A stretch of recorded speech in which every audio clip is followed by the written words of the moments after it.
যারা চাঁদাবাজি করো, মাস্তানি করো, আমি বুঝি না তারা কি জাতের লোক। গায়ের রক্তটা কিসের? মানুষের রক্ত না পশুর রক্ত? চাঁদাবাজি করতে যাও কি জন্যে? একটা মানুষ বহু টাকা বহু কষ্ট করে জমি জমা বিক্রি করে ব্যবসা করতেছে, সেখানে যাইয়া আমাদেরকে 2 লক্ষ টাকা দিতে হবে, 5 লাখ টাকা দিতে হবে। কি হয়েছে? চাঁদাবাজ এবং মাস্তান যারা চাঁদাবাজি করতে যাও, মানুষের কাছে খয়রাত চাও, ও ভিক্ষা করে খাওয়া অনেক ভালো। মসজিদের সামনে একখান থাল নিয়ে বসে থাকো, যে আল্লাহর রাস্তায় খয়রাত দাও। দোকানদারের কাছ থেকে চাঁদাবাজি করা, বিল্ডিং কেউ নতুন বানাইতে পারে না, অমনি হাজির। গলায় সোনার চেক, হাতে কতগুলা আংটি, তারপরে হাতে মোবাইল, গলায় সোনার চেইন। শহরের মহা উল্লুক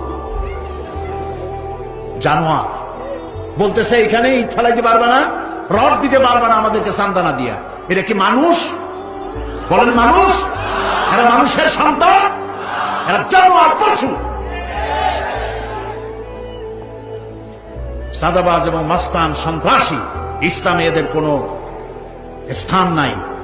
এদেশে যদি কোরআনের রাজ কায়েম হয়, সন্ত্রাসীদের মাথা কামাইয়া ঘোল ঢেলে দেওয়া হবে, যাতে মাথা ঠান্ডা থাকে। এই জন্য মাথা ঠান্ডা করিয়া বসে থাকবে। আর সকলের চাকরি দেওয়া হবে, কাজ করো আর খাও।